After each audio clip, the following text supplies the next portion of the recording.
Prakash Shukla is called one of the most dreaded या biggest criminals to have been on the scene of UP. Shri Prakash Shukla बड़ा interesting उसकी कहानी है.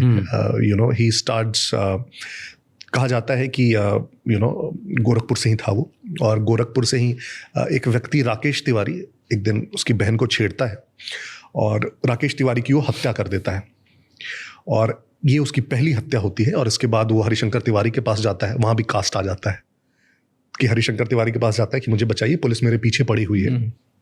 तो कहा जाता है कि हरिशंकर तिवारी उसे बैंकॉक भेज देते हैं, राइट. और कुछ महीनों के लिए वो अंडरग्राउंड रहता है, लेकिन फिर वो वापस आता है.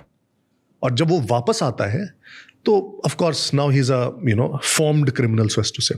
तो उन्हीं रिसोर्सेज पे सबसे पहले अधिकार के लिए वो वहाँ पे लड़ाई लड़ना शुरू करता है. वीरेंद्र शाही से भी शुरू करता है और फिर हरिशंकर तिवारी से भी शुरू करता है. जिसने सपोर्ट दिया उसी से.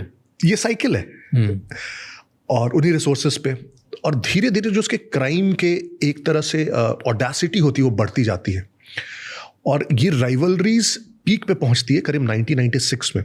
1996 तक हरिशंकर तिवारी, वीरेंद्र शाही दोनों एमएलएस थे, माननीय थे, बड़े नाम थे.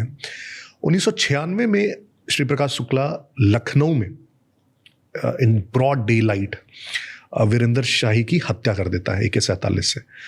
कहा जाता है कि वीरेंद्र शाही के बॉडी में करीब 100 गोलियां मिली जब उसका पोस्टमार्टम हुआ, राइट. पब्लिकली बीच रोड पे मारा. यस.